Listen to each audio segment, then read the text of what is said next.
Nós vamos agora desenvolver as ideias do tema a sociabilidade de Jesus, como segundo módulo do dia de hoje. Deixa eu ver só meu controle.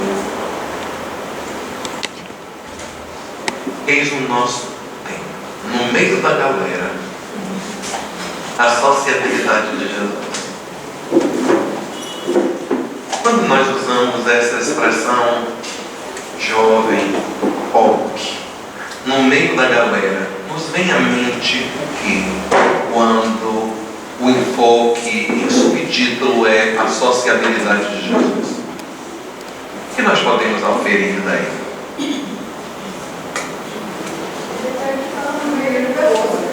De que ele estava no meio de pessoas, não estava sozinho. E a pergunta é, por quê?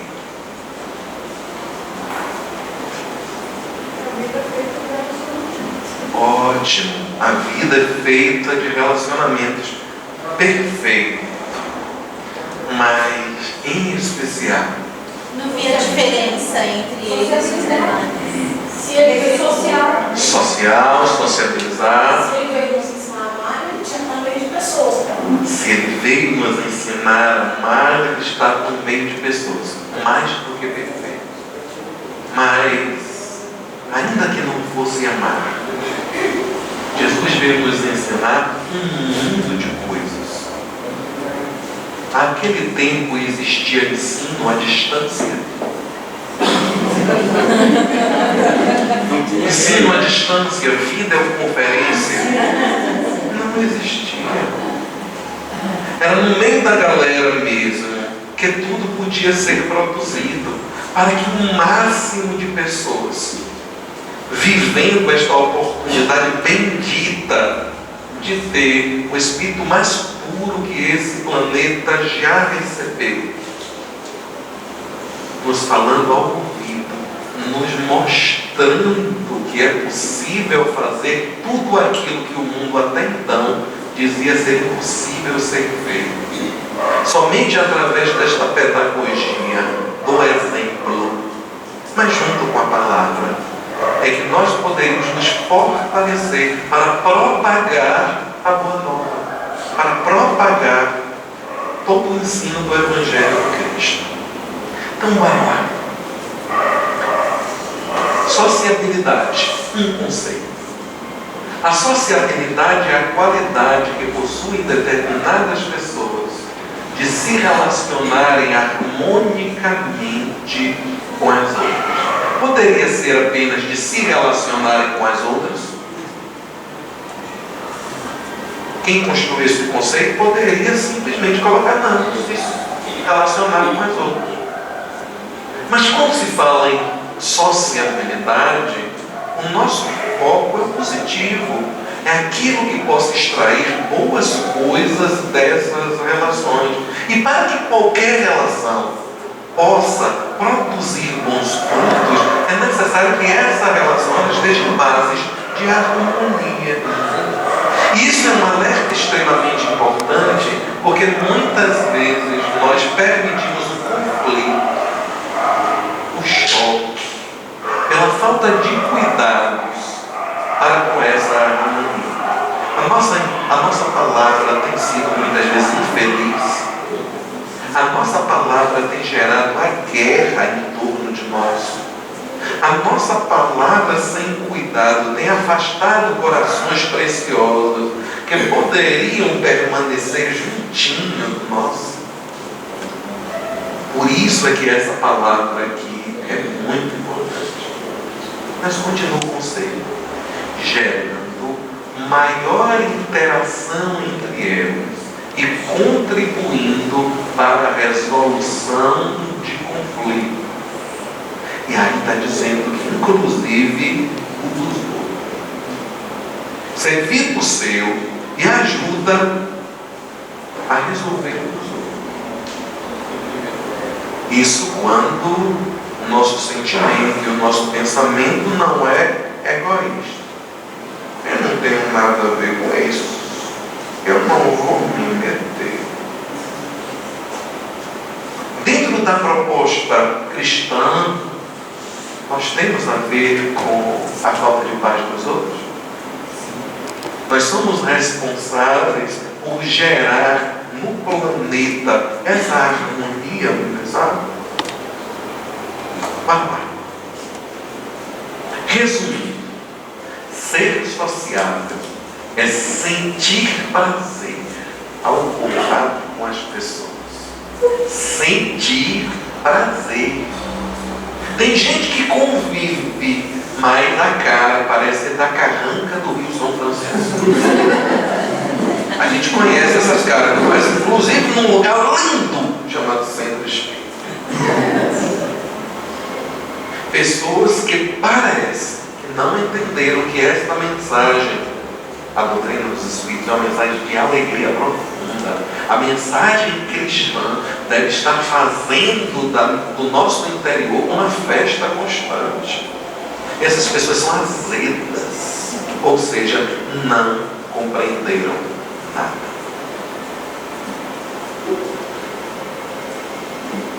É sentir prazer ao contato das pessoas e ser instrumento ativo para a realização da paz e da alegria no meio em si. Então, instrumento de paz, instrumento de alegria. Isto é ser sociável. Sociável é aquela pessoa que é recebida com gosto por qualquer pessoa, exatamente porque essa pessoa leva, carrega dentro de si e distribui às pessoas essas duas coisas, que são, no final, as coisas que nós mais buscamos na vida. Concordam? Jesus gostava de festa. Jesus era o maior festeiro que a vida já viu. Era baiano. Dizem que Jesus tinha uma bisavó baiana. A parte do sangue dele era bem baiano mesmo. Quando tinha o trio elétrico lá, já começava a mexer. Brincadeiras à parte, aqui todo o Evangelho demonstra que Jesus adorava uma festa. E nós vamos explicar por quê. Comigo. Com a roupa encharcada e a alma repleta de chão, todo artista tem que ir aonde o povo está. Se foi assim, assim será. Jesus era artista? Jesus era artista? Jesus era um artista hollywoodiano. Ganhava o Oscar em todas as categorias. Todas as categorias. O Oscar vai para Jesus. O Oscar vai para Jesus. Os outros já ficaram tirando. Não ganhavam nada dele. E por que essa alma de artista? Para atrair.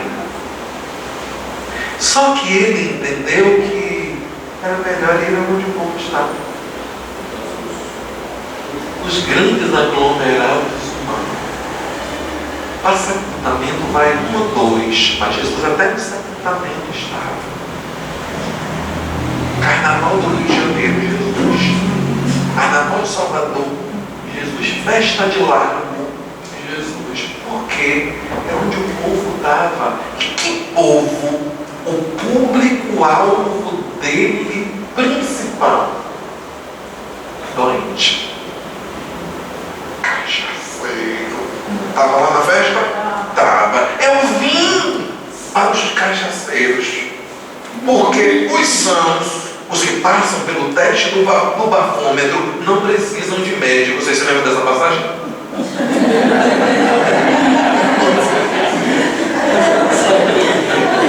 Os sãos não precisam de médico.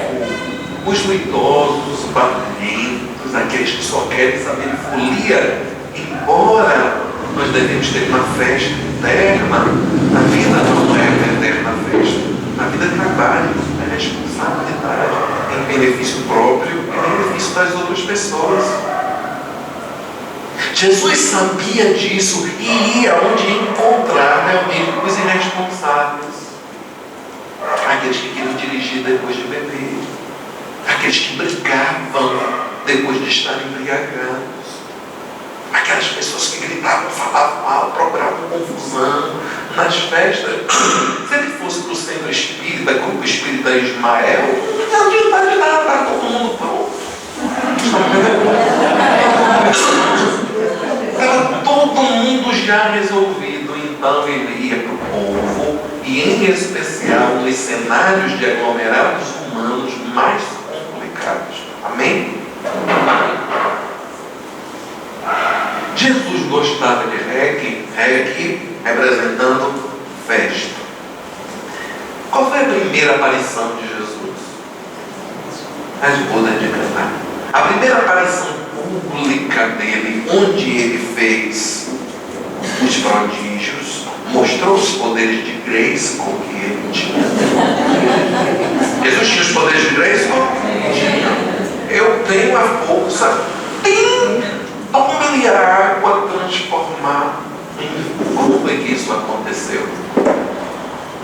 Maria era amiga da família dos noivos. Foi chamada para a festa. Maria era daquele tipo que levava uma galera junto com ela. Tem esse povo? Só ele é chamado, ou ela, e aí aparece mais 5, 6. Foi Jesus, e ainda foram alguns discípulos. A dona da festa já deve ter olhado assim, mas Maria era muito coligada dela. Então, e seu filho é lindo e fofo, deixa, trouxe mais uns 2, não tem problema não. Não sabia a dona da festa que essa seria a salvação. Naquele tempo, as festas eram, como se chama na Bahia, reggae duro.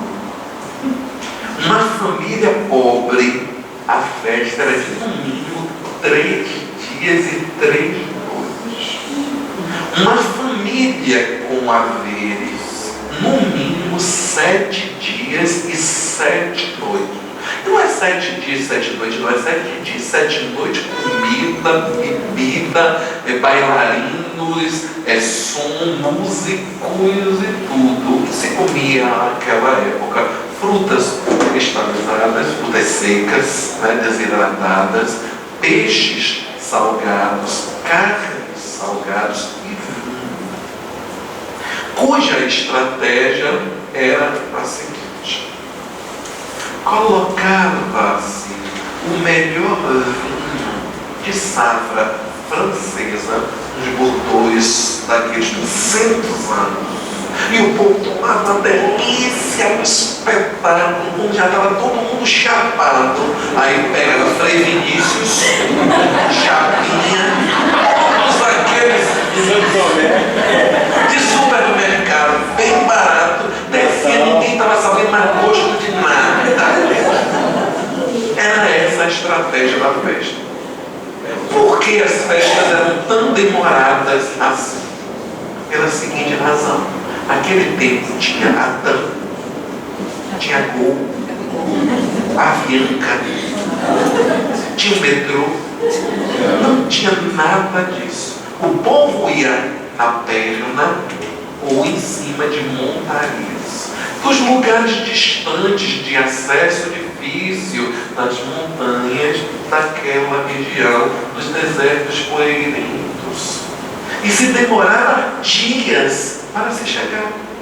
Então era uma galera chegando, uma outra galera já indo embora. Por isso que tinha que dar tempo dos amigos queridos, dos parentes que moravam em outras cidades e que não podiam se utilizar desses meios de transporte que não existiam. Por isso eles demoravam. E aí chegaram. Só que chegou muita gente, que veio muito bebendo. Só Maria levou um monte. Só Maria já levou um monte. E ainda levou, eu acredito, com aquele povo que ainda leva o Tupperware.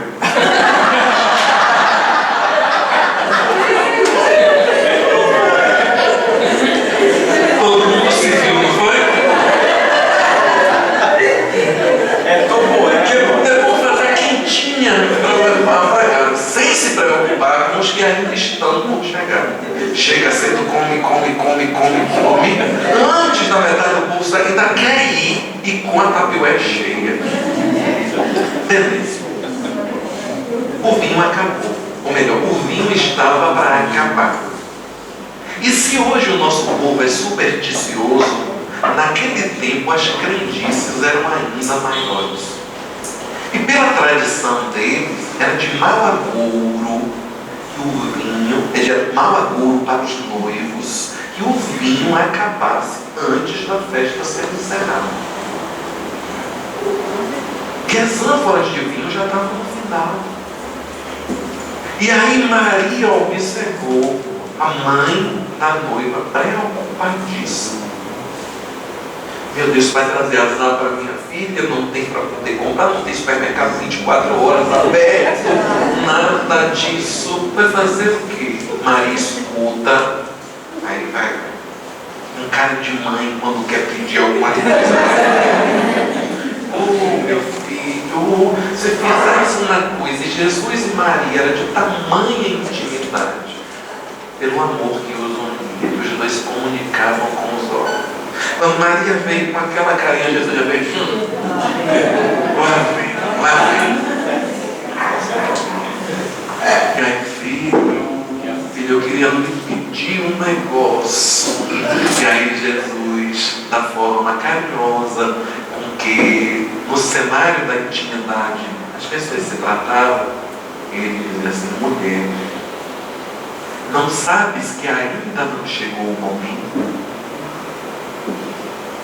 Não era para ser naquele dia a primeira demonstração pública da manipulação fluídica que aquele espírito poderoso era capaz de fazer. E aí ela diz: oh, meu filho, mimou meu filho de uma criatura fofa como Maria de Nazaré, só poderia produzir o defeito.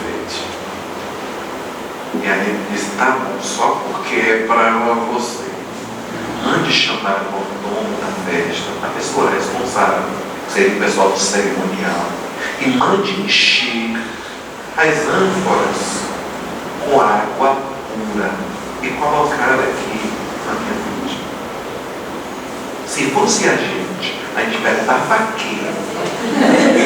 Por que água? Você vai fazer o quê, meu filho? Não pergunto nada.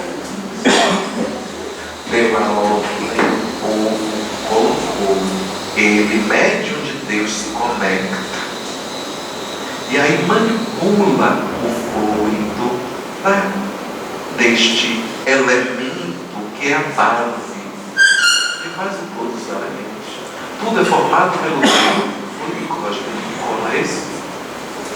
A diferença é o estado em que se encontra.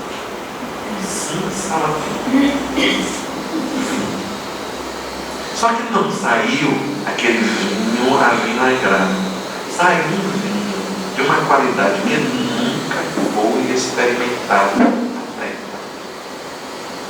E servem, e os convivas que estavam na frente dizem: que é isso, que festa é essa? Deixaram para servir o melhor vinho ao final. Os discípulos que estavam juntos e aqueles que faziam parte da governança viram atônitos o processo de transformação.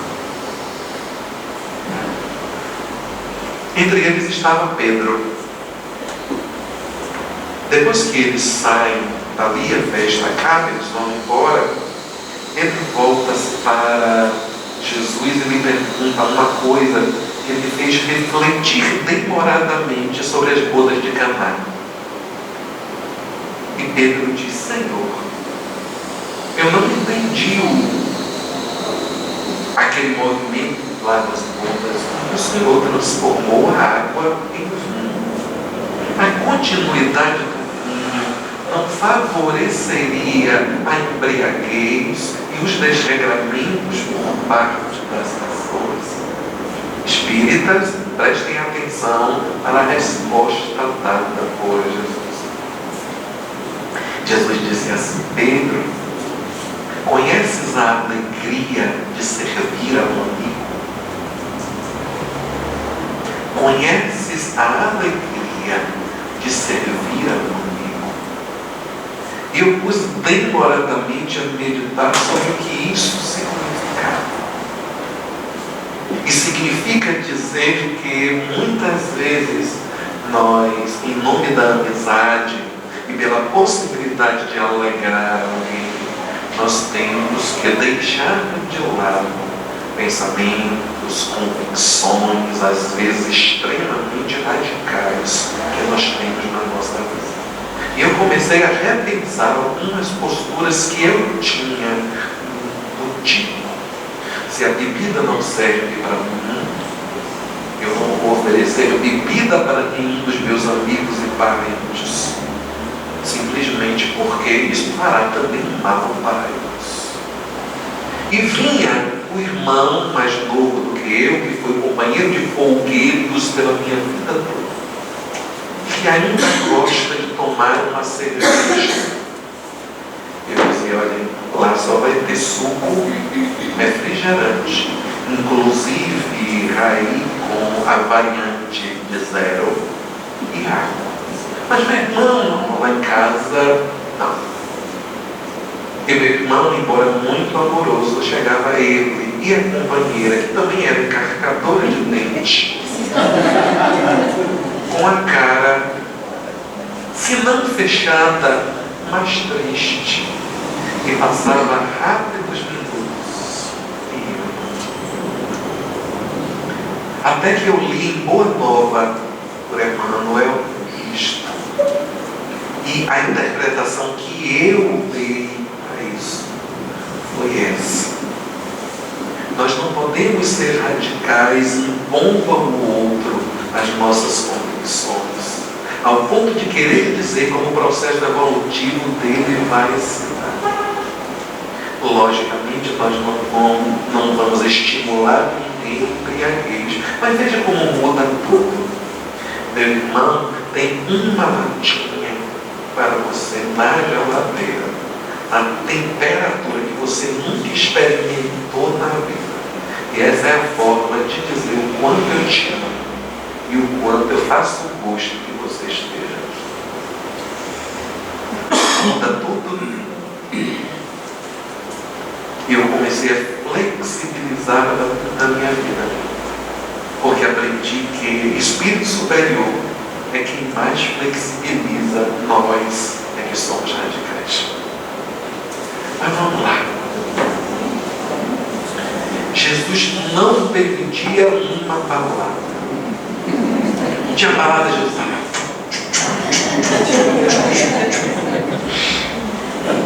Novamente, brincadeiras à parte, nós vemos que Jesus, toda festa que ele era convidado, ele ia. Porque se a gente era boa, ele tinha todas as razões de ir. Se quem convidava ele não valia nada, ele tinha mais razão de ir ainda. Porque nenhuma das suas ovelhas se perderia. Ele garantiu: nenhuma das minhas ovelhas se perderá. Principalmente os doentes do Espírito.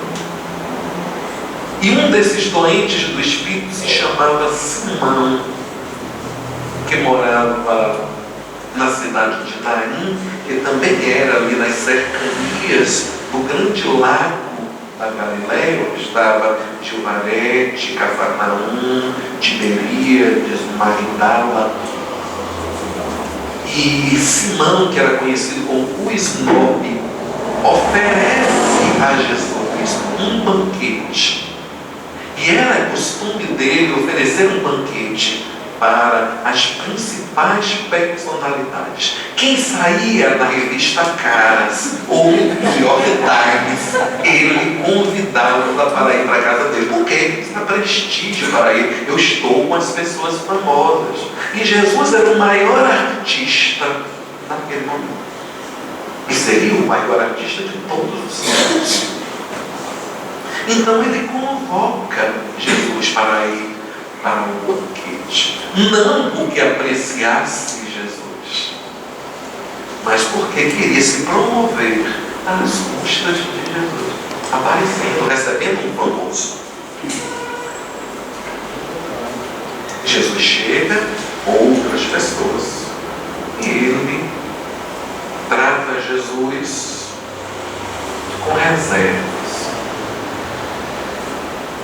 Testa Jesus quando permite que uma mulher muito conhecida naquelas cercanias, de nome Maria, mas também conhecida como Miriam, ou Miriam de Magdala, que era uma meretriz, que havia ouvido Jesus e, por conta disso, extremamente balançada pela mensagem de autotransformação.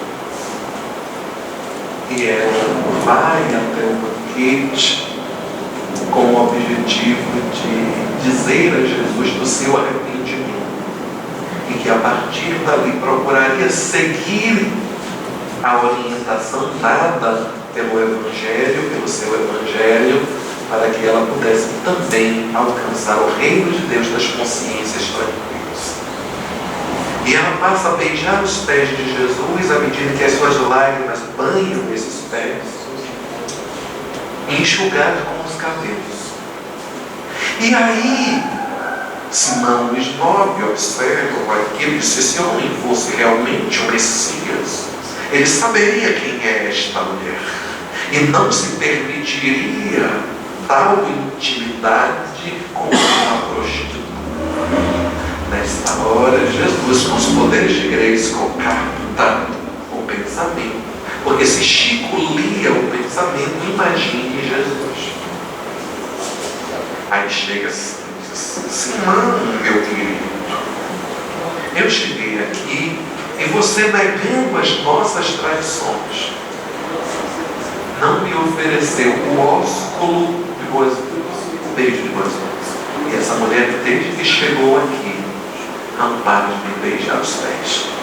Não me ofereceu água para que eu banhasse as minhas mãos e os pés da caminhada que fiz para chegar à tua casa.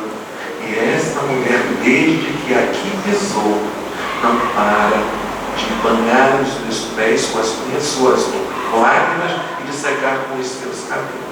Em verdade vos digo que muitos dos seus pecados já estão perdoados, porque ela muito amou. E tanto Amélia Rodrigues quanto Emmanuel, nas obras de narrativa evangélica, trazem a informação de que o traço principal que caracterizava a índole de Maria de Magdala era exatamente a generosidade. Emmanuel descreve que nunca alguém apelara em vão para a generosidade desta mulher, que as suas mãos se abriam em moedas e pães, que seus escravos tinham severas ordens para abrir as portas de par em par para o viajor cansado que precisasse de um lugar para pernoitar. E como é certeza em nosso espírito que só através da caridade existirá a salvação. Por isso que Jesus disse que muitos dos pecados dela estariam perdoados, porque ela muito amara. E o amor, e a caridade é a manifestação, a materialização do amor. Neste episódio, Jesus nos chama a atenção de muitas coisas, em especial para que nos libertemos do preconceito, no acolher as pessoas que de forma amorosa e sincera vêm na nossa direção. E nós temos feito escolhas, esse não, este sim, este não, este sim. E a proposta de fraternidade mais ampla passa obrigatoriamente por esses cuidados de acolher. E festa de despedida. Jesus também não perdia. Nós temos aqui a última ceia, em que Jesus chama todo mundo e diz: hoje nós vamos dar uma festa de arromba, porque vai ser a última mesmo. Qual é o buffet mais caro que existe aqui em Jerusalém? Pode contratar e mandar descer sem medo. A última ceia é uma proposta de ensinamento, de um monte de detalhezinho fantástico, contando a história de Jesus. Primeiro, a última ceia fala desta afabilidade que existia de Jesus para com os discípulos. Eu fico imaginando o quanto Jesus era doce, o quanto Jesus era afetuoso, teimoso. Jesus devia deixar o povo aí deitava. Jesus fazia assim: encosta a tua cabecinha no meu ombro e chora. Aí o povo ficava, aí o outro já vinha deitado, também o outro ficava aqui no colo. Porque imagine o magnetismo amoroso deste homem incomum. Se quando a gente encontra já uma figura doce, não dá vontade da gente largar mais. Dá vontade da gente ficar para trás, acompanhando, para continuar sentindo essas vibrações cariciosas. Imagine Jesus, ele que representava o amor em grau de excelência sobre a terra. E aí esse amor diz assim: é chegado o dia. Eu precisarei ir para um lugar, e para onde vou não podereis por agora levar-nos. Mas vou preparar um lugar para quando tiverdes condições, também irdes ter comigo.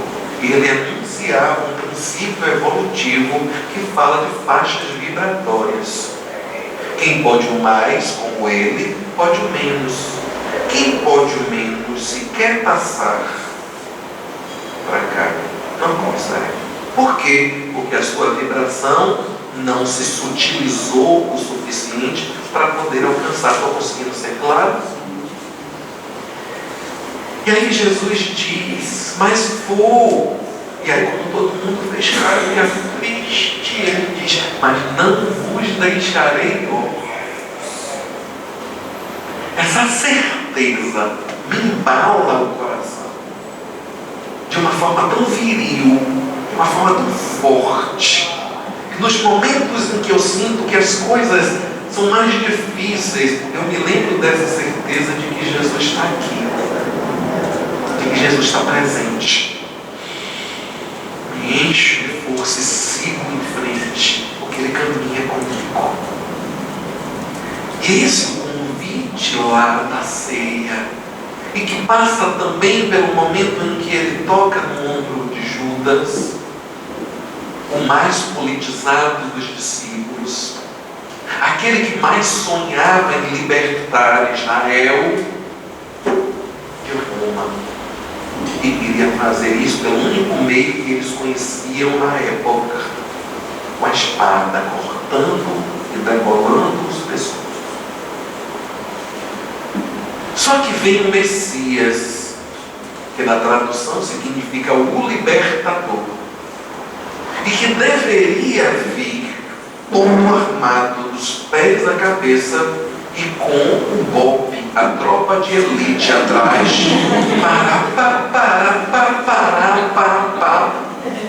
e que não veio com um negócio de uma conversa mole, de amar o outro como a si mesmo, de perdoar as ofensas, de pagar o mal com o bem, de oferecer a outra face. Embora Judas visse em Jesus todos os elementos morais e os prodígios denunciando que ele era de procedência divina, ele, na sua visão de espírito imperfeito, terra a terra, era incapaz de entender que a mensagem de Jesus revolucionária era para revolucionar os nossos corações, e não pela espada, pela violência, mudar as coisas. E por conta disso, ele vai conceber o plano de entregar Jesus para ser preso e não morto. Porque ele não queria Jesus morto. Jesus seria preso. E com essa prisão, o povo que recebeu todos os benefícios e que começava a acreditar que ele era o Messias, no pensamento de Judas, iria assim surgir contra esta prisão, pegar armas e expulsar os romanos. E depois que ele, como um dos líderes dessa revolução, com a ajuda do Sinédrio, o templo maior da raça dos judeus, se erguesse a postos de destaque, ele pegaria Jesus e usaria Jesus, bobinho, coitado, como marionete, para a implantação deste reino dos céus, lindo e fofo, de que Jesus vinha falar e que Judas também queria. Aí Jesus chega para ele e disse: vai, meu filho, e faz o que você tem que fazer. Porque desde os profetas já estava dito de que haveria alguém, que essa pessoa seria entregue à sanha dos homens e que morreria o Nazareno crucificado. Vamos mais. Outra festa de despedida, e essa foi a maior. Aqui tem festa de camisa colorida? Não, só lá na Bahia mesmo. É a festa que vendem a camisa previamente, aí todo mundo vai de camisa colorida, fica um espetáculo. Os 500 da Galileia, quem foram esses 500?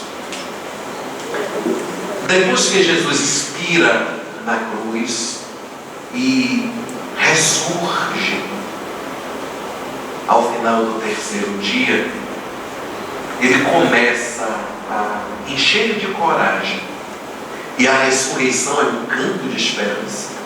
Significa: nós somos espíritos imortais, nós sobrevivemos da morte. Querem poder maior do que esse?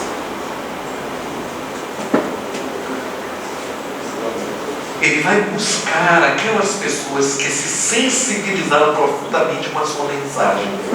E segundo as Escrituras, foram em torno de 500 pessoas.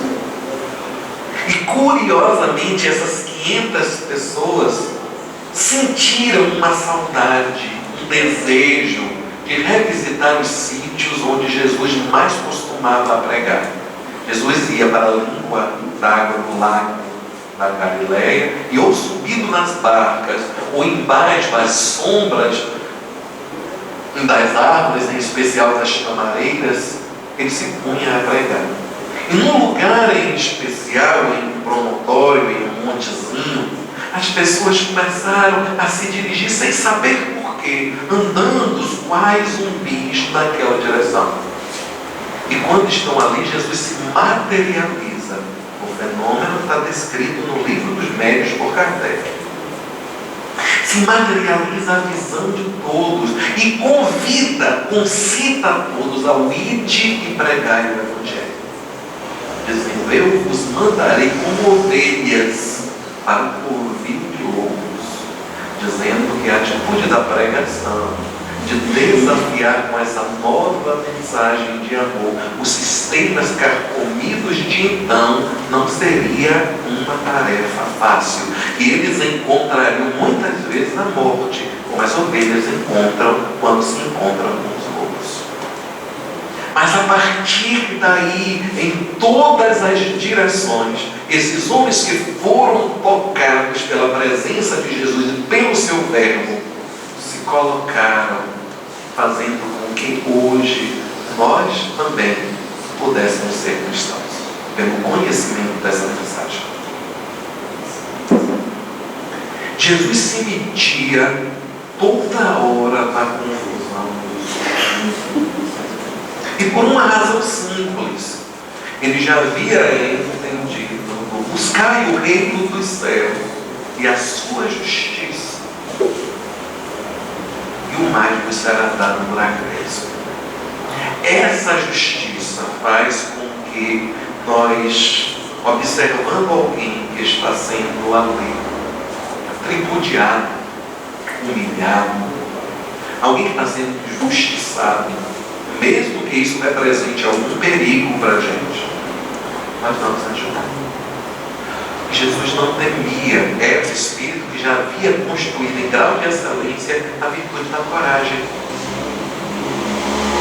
Então está lá, e às vezes o povo trazia para Jesus para testá-lo, e queriam de todas as formas que Jesus dissesse alguma coisa que pudesse ser usada contra ele para matar Jesus. Então uma mulher apanhada flagrantemente em adultério é levada junto com vários homens do templo e o marido o traído. E curiosamente existiam duas visões sobre o adultério.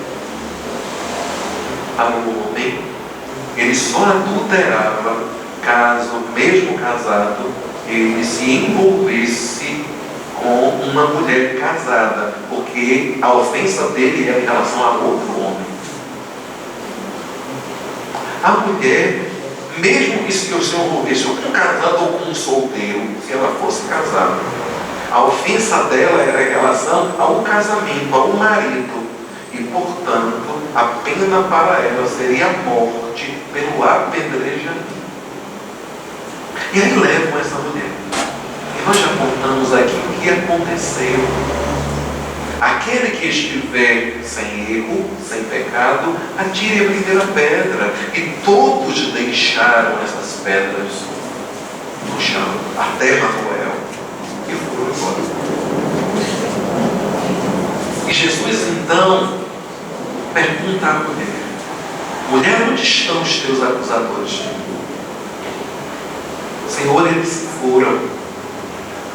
Ninguém te condenou? Não, Senhor. Então eu também não te acusarei. E aí diz a coisa mais libertadora, que é: vai e não tornes a pecar. Que é, na verdade, a única coisa que interessa.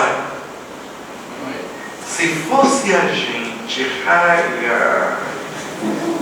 se fosse a gente dizia assim: o povo foi embora, foi, mas você sabe que você está todo errado, não sabe? Você sabe que o que você fez não tem perdão. E se não fosse eu aqui a essas horas. Mas Jesus era fofo demais. Jesus não se interessava pelo pecado. Ele se interessava pelo pecador. Ele não queria a morte do pecador. Ele queria a morte do pecado. E com isso a proposta dele era proativa. Vai cuidar da sua vida. Só não peque mais. Vigie para não cair em desinterpretação. O Evangelho tem esta proposta: não perdia um pirão gostoso. E conta-se que a mulher de Simão Pedro, que era onde Jesus mais se hospedava, tinha um quartinho lá para Jesus. Era uma baiana velha que fazia vatapá, carro que Jesus lambia os beiços. E por essa razão, quando Pedro dizia: a véia fez, Jesus tudo para casa dele. Mas o que significa esses momentos de intimidade em torno da mesa? Se não há oportunidade de convívio, muito a gosto, inclusive, de nós espíritos. Não fala-se por aí, eu não sei se é verdade. Espíritas, amai-vos, eis o primeiro mandamento. Alimentai-vos, eis o segundo. Porque quando falam que vai ter uma coisinha com convita, olha, porque é uma oportunidade de se reunir. E nós precisamos, nós espíritas, fazer mais disso. Se nós ficarmos nas vivências sociais apenas da casa espírita, se não tivermos prazer em receber os nossos companheiros na nossa casa, ir com eles para uma festa social mundana mesmo. Ontem eu tive a alegria de ir para um evento do CVV, o Centro de Valorização da Vida, que ontem completava 30 anos de existência. E para aqueles que não conhecem essa entidade, que é uma entidade linda, eles recebem telefonemas, esse número fica à disposição, as pessoas ligam e eles evitam suicídios pelo conforto que levam as pessoas, pelo esclarecimento da besteira que significa isso. E ontem a banda do Centro Espírita Bênção de Paz, a banda Bênção de Paz, focou nesse tema.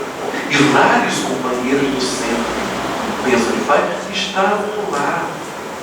E nesta noite, demonstrando o Evangelho de outra forma, nós jantamos, nós sorrimos, nós jogamos conversa fiada. Eu não vi ninguém falando assim, nem cá e o outro deck, não teve nesse dia. E a gente dançou, a gente brincou e saímos de lá bem mais próximos pelo coração. Às vezes eu sinto falta disso nas casas assim. É só doutrinária, é só paz, é só mediúnica e a fraternidade que deve ampliar os seus laços. Tudo da estrutura das atividades da casa espírita era muito melhor feito se nós estivermos ligados aos outros, não apenas como trabalhadores espíritas, mas principalmente como irmãos que se querem tanto bem que só aqui não basta para estar juntos. Não perdia também o pirão gostoso na casa de Lázaro. Lázaro era o irmão de Marta e de Maria. Duas figuras que representam a gente. Uma, muitos de nós, e a outra, pouquíssimos de nós. Jesus ia muito na casa deles. E quando chegava lá, Marta saia, pegava a vassoura, diga onde você vai, eu vou varrendo. Diga onde você vai, eu vou varrendo. Vou varrendo, vou varrendo, vou varrendo, vou varrendo. E arrumava, e varia, e botava a comida no fogo, acendia o fogo para poder botar a comida. Aí Maria, que não era besta nem nada, sentava aos pés de Jesus. E Jesus toma-lhe história, toma-lhe conversa, e Maria só ouvindo, tentando registrar aquilo, e Marta com a vassoura na mão, passando cada rabo de olho para Maria. Que Maria está ali sem me ajudar aqui? A gente que está recebendo Jesus na nossa casa, e vai Maria ali na dela. Marta, quando não aguentou mais, e é o que acontece com a gente não aguenta. E aí vai lá, quando Marta ia abrir a boca para soltar os cachorros em Maria, e aí começava, preguiçosa, você aqui. Jesus diz assim, Marta, Maria escolheu a melhor parte. O que interessa é o que ela está ouvindo. Eu não estarei pertinho de vocês para sempre. Marta,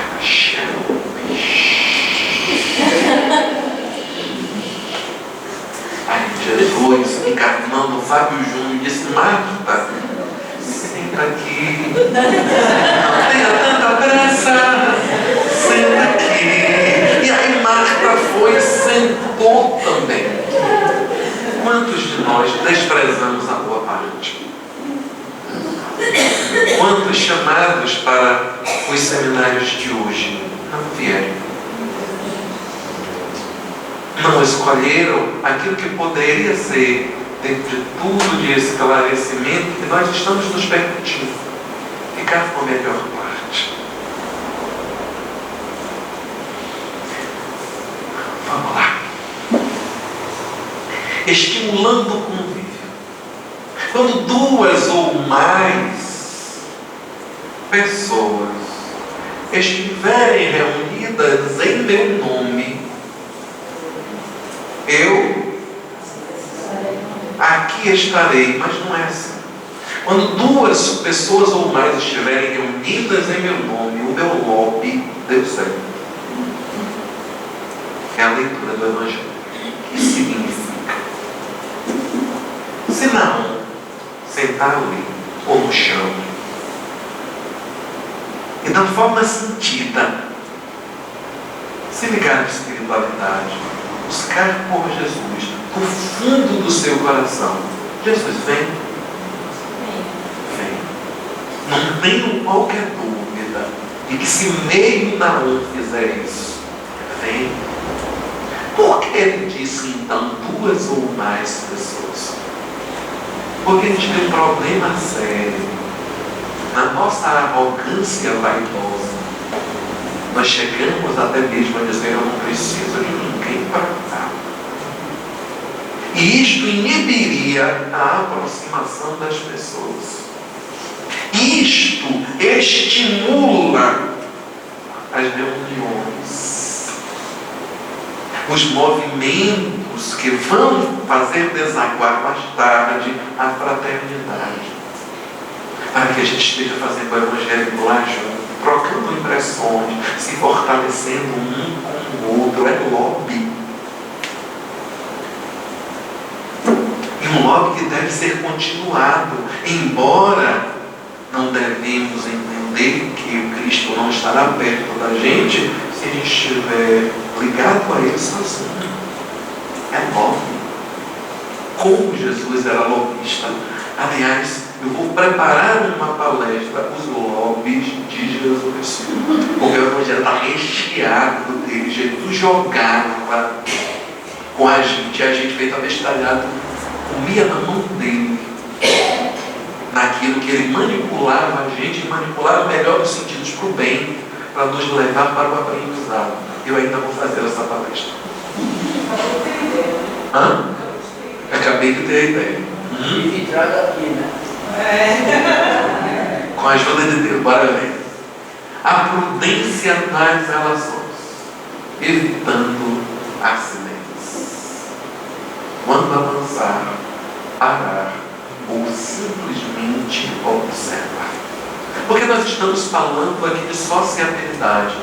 Jesus está nos ensinando de que a sociabilidade é extremamente bem-vinda ao nosso processo evolutivo. A lei de sociedade, que está lá nas leis morais, na parte terceira do livro dos Espíritos, nos diz que nós somos irresistivelmente arremessados ao encontro das outras pessoas. Ninguém pode se furtar a essa lei de sociedade.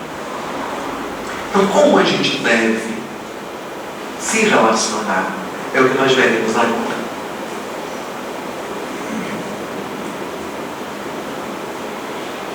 A palavra de ordem é prudência. E Jesus, no seu Evangelho, nos convida a ter a prudência das serpentes. Olha aqui, ó, ligada. Qualquer coisa que dá. Mas também nos chamou a atenção para termos a mansidão das pombas. Mas a prudência está na ordem do dia. Quando parar, quando apenas pensar, quando agir. Identificando as bolhas sociais. Identificando o tamanho das bolhas sociais.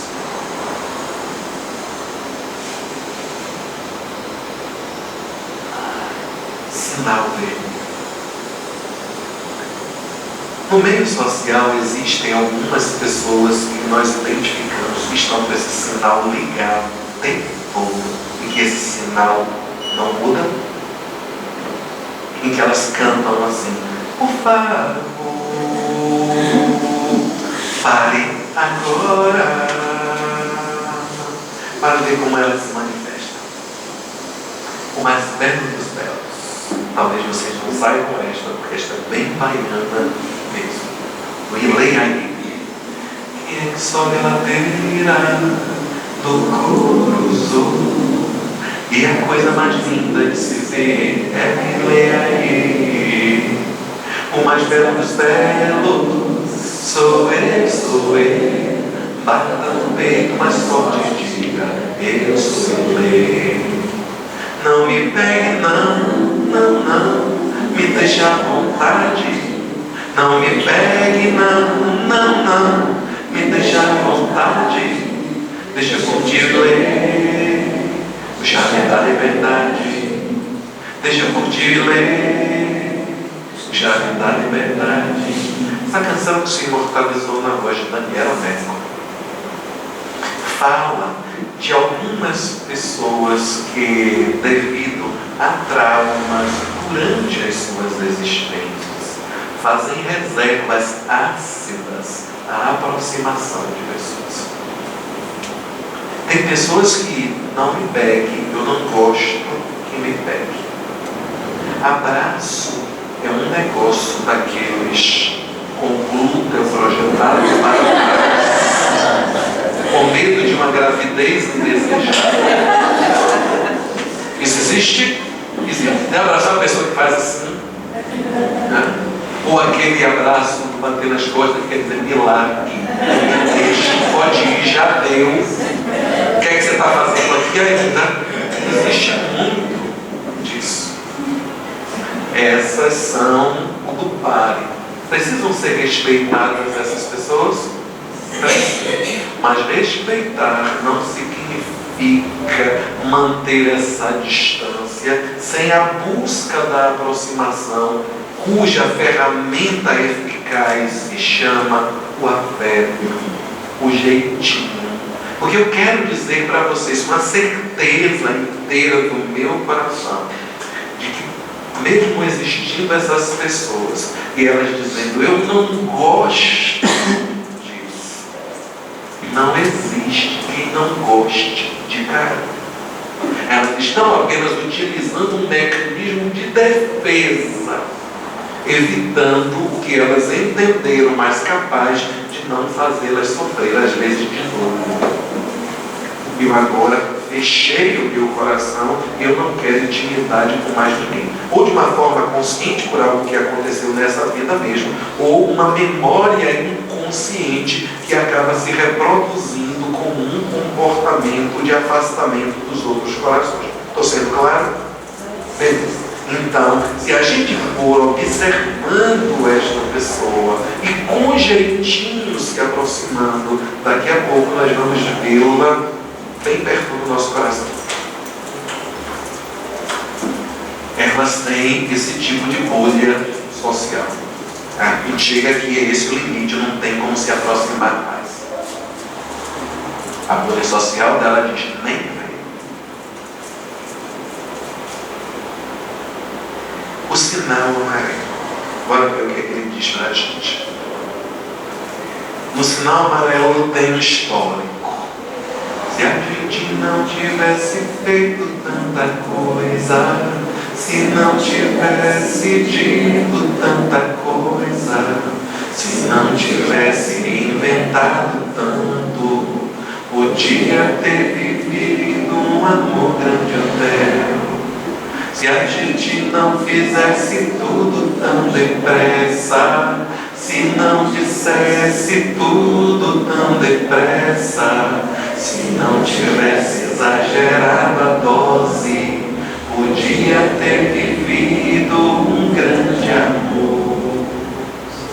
E às vezes, por conta dessa falta de cuidado, dessa nossa pressa, dessa nossa ansiedade no conviver vê, nós estamos assustando as pessoas que ficam com o pé na frente e outro atrás. Quando o ser humano, nós precisamos ir passinho, passinho, passinho, passinho, passinho, passinho, passinho, passinho, passinho, passinho. E lá vai a gente. Até a gente sentir a bandeira verde. E a gente vai pam, pam, pam, pam, pam, pam, pam, pam, pam, a bandeirada mesmo que autorizou esse abraço apertado, querido. Esses são a bolha social, venha com jeito. Beleza? Mas existe o delicioso sinal verde. Não me chame não me chame não, viu? Não me chame não que eu vou, não me chame não, viu? Não me chame não que eu vou. Venha, venha, venha, venha, venha, venha, venha num pagodezinho feliz no lado da Bahia. Só tem isso, a música. A música toda. É só isso. E aqui eu tenho que essa pessoa se naturalizou baiano. Não era. Não precisa nem chamar que eu vou. Tem pessoas que são assim, de alma aberta, que gostam de gente, que gostam de toque. Vem cá, por que você não vai me abraçar? Ela já está se pendurando no seu pescoço. E às vezes nós nos incomodamos porque ela não quer largar mais. Ela até mexe todo, como quem diz assim, larga, não, está tão bom que fica aqui mais um pouquinho. É esse o objetivo da vida. Para a gente se sentir seguro em fazer isso. É a bolha social, está esperando o quê? É que nem no movimento do Free Rooks, abraços grátis, que lá no Porto da Alegria, a casa que eu presido, nós fazemos um evento deste no ano. Vamos para a frente de um shopping, todos nós, com camisa da instituição, e ficamos lá com placas e fazemos a abordagem que queremos abraçar as pessoas. Não cobra nada por isso, só me deixe abraçar. Ou então fazemos um movimento de irmos para um shopping, numa praça de alimentação, e aí todo mundo vai comprar comida e a gente faz um desafio. Nós vamos sentar e dizer assim, eu vim almoçar com vocês. A gente senta, coloca e já senta e já começa a puxar papo, uma forma da gente vencer esses abismos que nós temos construído aí. E a juventude adora fazer isso. A mocidade adora esse movimento e, graças a Deus, outras cidades baianas estão copiando isto e elegeram um dia para o Free Hugs e levando isso daí de uma forma muito fofa. Existe a terapia no abraço. Existe a terapia. Ao final de toda e qualquer atividade no Porto da Alegria, existe um momento que é chamado o abraço do Porto, onde nós colocamos no centro todas as pessoas que estão vindo àquela atividade pela primeira vez, ou as pessoas que nós sabemos fragilizadas por alguma razão, e aí todos os integrantes se fecham em um abraço e nós fazemos uma oração ali em conjunto. Isso se transformou em uma marca do Porto da Alegria, uma marca de afetuosidade. As vantagens de ser sociável. E ficando, para que serve isso mesmo? Existe alguma vantagem? Para as pessoas virem para poder abraçar, fora a grande maior vantagem, que é ter mais alguém no seu coração. Eu quero ter 1 milhão de amigos para bem mais forte poder cantar. Mas vamos ver algumas outras de ordem prática. Sociabilidade e sucesso. A sociabilidade é um elemento fundamental para o sucesso, porque é a base do nosso marketing pessoal, a imagem que passamos aos outros. Quem é que você escolhe para trabalhar com você, ou que contrata para a sua empresa? o cara fechado, o antipático, o azedo, ou aquela pessoa que você observa, que você sente alegria somente de vê-la chegar e que entende que o seu cliente sentirá a mesma coisa. É um marketing pessoal poderoso que abre caminhos na vida. O tímido, o antipático, acaba se isolando e perdendo ricas oportunidades. Magnetismo pessoal. Assim como nos polos magnéticos, também temos a capacidade de atrair ou afastar pessoas. Magnetismo pessoal e a capacidade de motivação são qualidades de sucesso no mundo de hoje. Carta fora do baralho.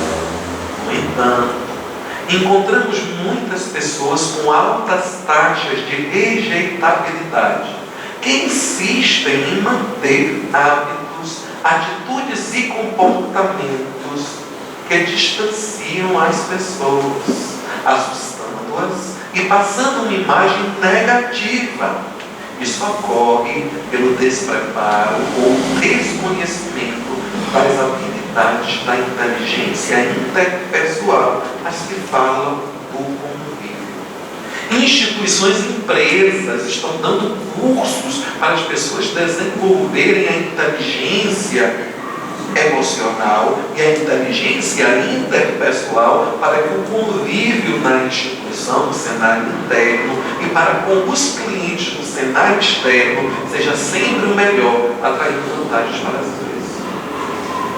Vocês conhecem aquela pessoa que diz: eu sou assim mesmo e pronto. Quem gostar de mim, que carniça. Quem gostar de mim, a gostar desse jeito e pronto. Não desistam dele. Não desistam. Eu sei que o desafio não é pequeno.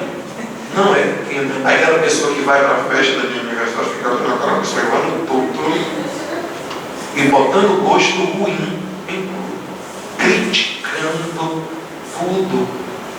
Essa pessoa precisa de compaixão. E junto com a compaixão, o amor. Chegue junto. Tem aquela coisa, tá com essa carinha hoje, eu vim aqui me dar um chile aí. Me olha assim. Mas é você. Tá aqui outro momento, diz: olha, eu trouxe aqui para você um refresco. Aí ele olha: você não gosta desse? Vou pegar outro. Vai chegar um momento em que essa pessoa vai se desarmar. Não existe aquilo que resiste ao afeto. Não existe. Nós só não desenvolvemos habilidades porque o nosso orgulho, quando alguém nos olha com a cara feia, quando alguém nos diz alguma coisa assim, não tem tido a capacidade de ainda assim continuar amando. Já pensou se Cristo desistisse de nós quando nós fazemos os nossos bicos? Bicos não, trombas. E para a gente concluir, motivadores da rejeitabilidade. Falar alto ou gritar. Gente, aqui dividindo uma experiência comum.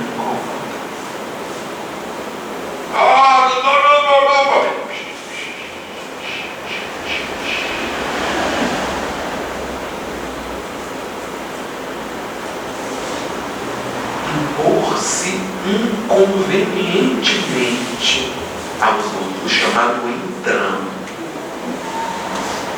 Você está aqui numa conversa, você não tem intimidade com a pessoa, nem conhece. Ela está não só se metendo na conversa, como já dizendo o que você tem que fazer em relação àquela situação. Isso vai gerar simpatia ou antipatia?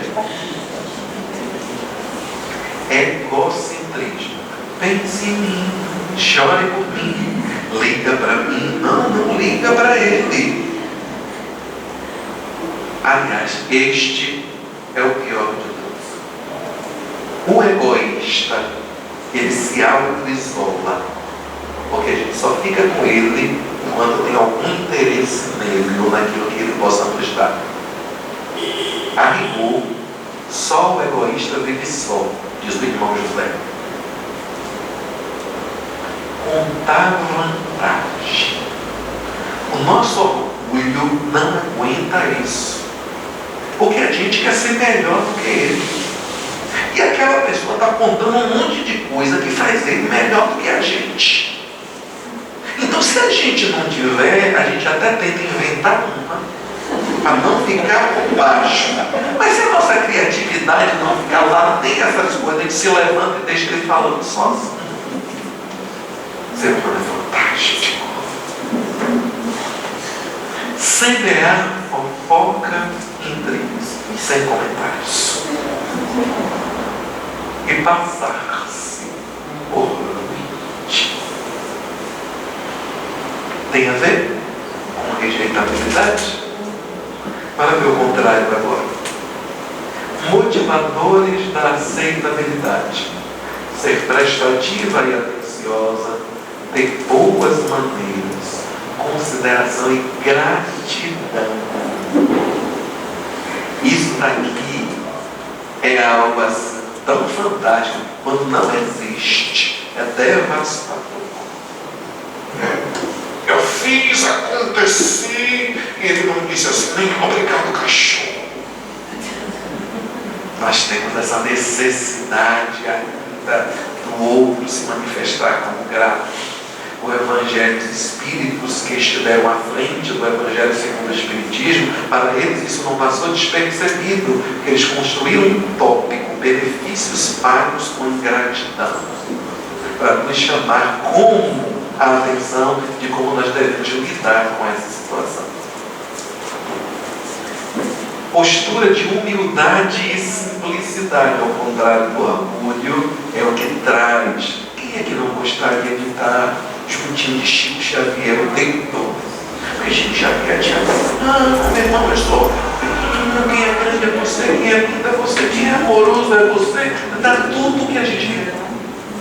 Tudo que a gente quer ouvir é essa pessoa. Ô meu irmão, pisei no seu pé, não tem problema, não pisa no de cá agora para não ficar com ciúme. Eu até gosto de uma pisadinha de vez em quando. Quem é que não quer? Saber ouvir e elogiar os outros.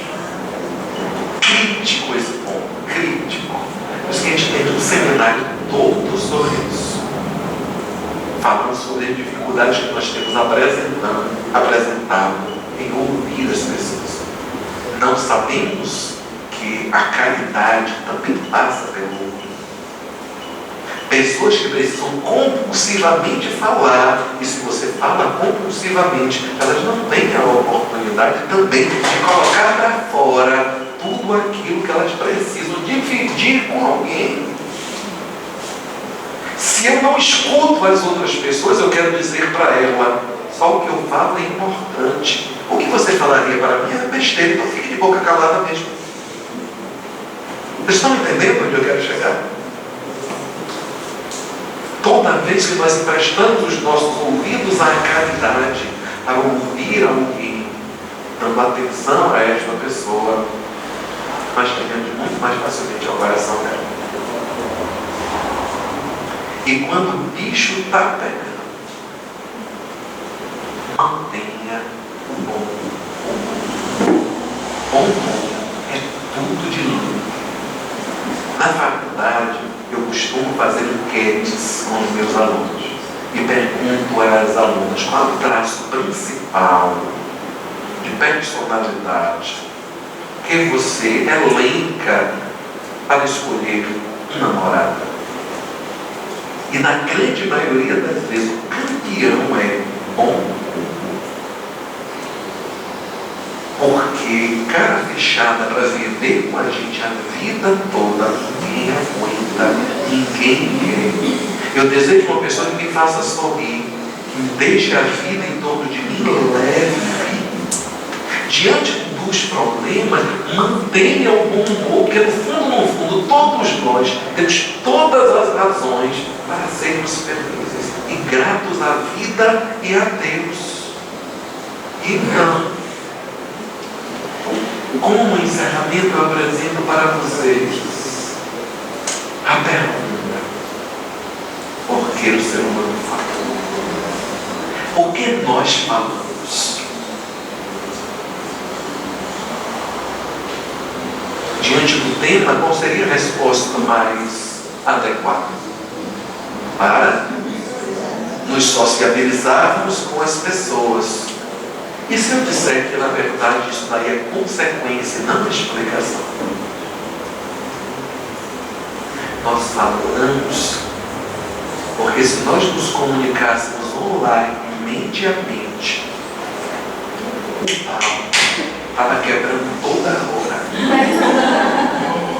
Se no momento exato em que eu penso, você captasse a infelicidade fruto dos meus pensamentos, ninguém conviveria mais. Porque nós pensamos ainda muita coisa que é contrário ao amor aos nossos semelhantes. Desde os apontamentos que nós fazemos naquela pessoa, meu Deus, aquela roupa dela está tétrica. Ela tomou um susto com aquele cabelo daquele jeito. Desde o pensamento, antipática, não fui com a cara. Isso nos afastaria ainda mais. Veja a misericórdia e a sabedoria de Deus que nos deu um tempo para triar o que chega de infeliz à nossa casa mental antes que a gente deixe escapar pelos portais da nossa boca. Porque a fala tem, dentro da sociabilidade, dentro desse imperativo da lei de sociedade, um papel fundamental que nós precisamos exercer com muito cuidado com aquilo que a gente diz, porque no fundo nós somos também o que nós dizemos. O Evangelho vem e assegura: a boca fala daquilo de que está cheio o coração. E aí? E nós fiquemos com esse universo de sentimentos, de pensamentos, de novidades, em torno do que Jesus veio nos ensinar no meio da galera.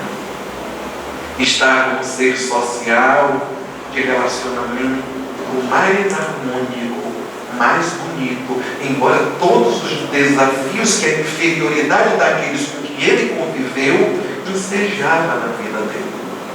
E hoje nós temos pessoas melhores do que aquelas que estiveram convivendo com ele, porque são mais de 2.000 anos de evolução. E nós podemos estar cantando para essas pessoas, sem medo de ser felizes. Ai, é o amor. Ai, ai, ai, é o amor. É o amor.